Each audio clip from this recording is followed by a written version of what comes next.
اعوذ باللہ من الشیطان الرجیم بسم اللہ الرحمن الرحیم۔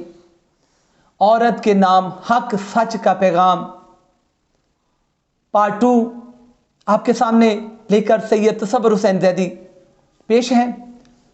میرے پاک رسول خدا صلی اللہ علیہ وسلم کی تعلیمات میں سے عورت کی عظمت کے بارے میں جو میٹھی میٹھی پیاری پیاری باتیں ہیں وہ آپ تک پہنچا رہے ہیں، اور مائیں بہنیں بیٹیاں یہ شکر کریں کہ وہ اس امت محمدیہ میں ہے صلی اللہ علیہ وسلم میں، کہ جہاں پہ عورت کو اتنا عظمت اور عزت ملتی ہے۔ نمبر 1 یاد رکھیے گا، میرے پیارے نبی صلی اللہ علیہ وسلم نے فرمایا ایک حاملہ عورت، اس کا دن اور اس کی رات اس طرح اللہ کی بارگاہ میں شمار ہوتی ہے کہ وہ سارا دن جیسے روزے میں ہے اور ساری رات جیسے وہ عبادت میں ہے۔ صرف پریگننسی ہے، کر نہیں رہی، لیکن اللہ کی بارگاہ میں اس کا سارا دن روزے کی کیٹیگری میں جا رہا ہے۔ بڑی عظمت ہے۔ اور اس کے بعد بچے کی پیدائش کے بعد اس کی 70,000 نمازوں کے بارے میں لکھا ہوا ہے کہ اس طرح جیسے 70,000 سال کی نمازیں اس کے کھاتے میں، اس نے ایک بچے کو جنم دیا، اسے اتنی زیادہ اس کا ثواب ملتا ہے۔ اور کہا گیا کہ جب وہ تکلیف برداشت کرتی ہے نا بچے کو پیدا کرتے ہوئے، تو اللہ تعالیٰ اس تکلیف برداشت کرنے کے بدلے میں ایک مقبول حج اس کے کھاتے میں لکھ دیتا ہے۔ اللہ اکبر۔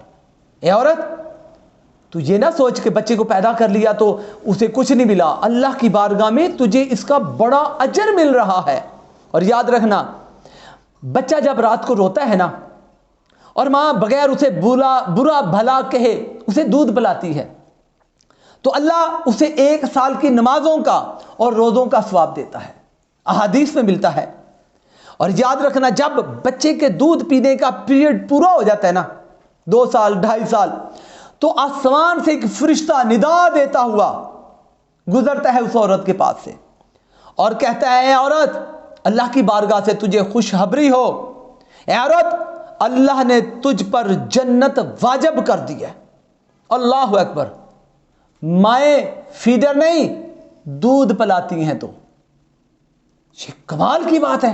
اور یاد رکھنا، جس عورت سے اس کا خامد راضی ہے، اور عورت کو موت آ گئی، عورت مر گئی، لیکن حالت کیا تھی کہ خامد اس سے راضی ہے، تو میرے آقا دو جہاں صلی اللہ علیہ وسلم کی فرامین میں ہے کہ جنت اس عورت پر واجب ہو جاتی ہے۔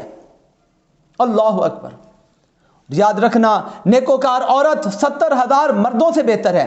عورت اگر اپنے خامد کو 1 گھونٹ پانی پلاتی ہے نا، اس کے ہاتھ میں دیتی ہے، تو اللہ 1 سال کی مستحب عبادات اور دن کو روزے اور رات کو کھڑے ہو کر نماز پڑھنے کا ثواب اسے دیتا ہے۔ احادیث میں ملتا ہے کہ ایک عورت جب اپنے شوہر کے لیے لذیذ غذا تیار کرتی ہے، بڑی پیار سے محبت سے کھانے تیار کرتی ہے، تو اللہ تعالیٰ جنت میں اس کے لیے قسم قسم کے کھانے تیار کروائے گا اس کے بدلے میں، اور فرمائے گا خوب کھاؤ اور پیو، یہ ان رحمتوں کی جزا ہے جو تو نے اپنی زندگی میں برداشت کی۔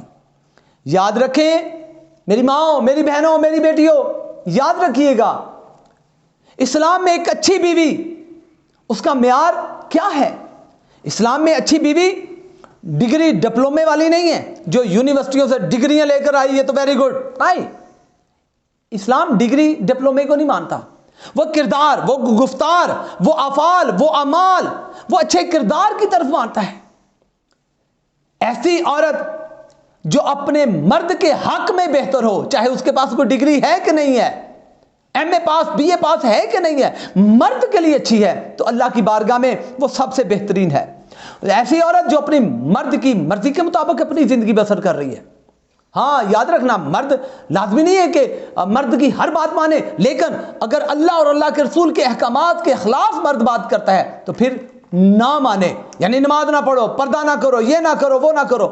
لیکن اگر وہ باتیں اپنی ایسی کر رہا ہے جو اسلام کے احکامات کے خلاف نہیں ہیں تو وہ ماننی لازم ہے۔ اے مرد کی غم خار، ہمدردی رکھنے والی عورت، اگر آپ اپنے گھر کو جنت بنانا چاہتی ہیں نا، آپ چاہتی ہیں کہ آپ کا گھر بہت ہی پیارا ہو جائے، ہر وقت خوشیاں، ہر وقت وہاں پہ ہنسی اور مسکراہٹیں بکھرتی رہیں، تو کچھ اصول ہیں، کچھ ضوابط ہیں، کچھ احکامات ہیں جن پر عمل کرنا ہے۔ یہ انشاءاللہ آئندہ چیپٹر میں ہم آپ کو بتاتے ہیں، پارٹ 3 میں۔ لیکن یہ یاد رکھنا کہ قرآن کسی رخ سے بھی خاموش نہیں ہے، یہ جرم ہمارا ہے، ہمیں ہوش نہیں ہے۔ یہاں پہ پریکٹیکل لائف میں اپنے گھروں کو جنت بناؤ تاکہ اصل جنت مل سکے۔ ورلڈ کپ کھیلنے والوں، آپ پریکٹیکل ٹریننگ پہلے گھروں میں اپنے گراؤنڈوں میں کرتے ہو، تب جا کے ورلڈ کپ میں جا کے کھیلتے ہو۔ اگر جنت کے داعی ہو، خواہش رکھتے ہو، تو دنیا میں اپنے گھروں کو جنت کی طرف لے کر آؤ تاکہ یہ دنیاوی جنت سے ماحول بنائے، تاکہ اللہ اس کے بدلے میں آخرت میں آپ کو حقیقی جنت دے۔ اللہ تعالیٰ مجھے، آپ کو اور میرے پاک نبی صلی اللہ علیہ وسلم کے سارے امتیوں کو ہمیشہ میرے نبی کی سرات پر چلنے والا، ان کی اتباع کرنے والا اور اجر رسالت ادا کرنے والا بنائے۔ آمین آمین آمین ثم آمین۔ اللہ اکبر۔ اللہم صلی علی محمد وآل محمد وعجل فرجہم۔ السلام علیکم۔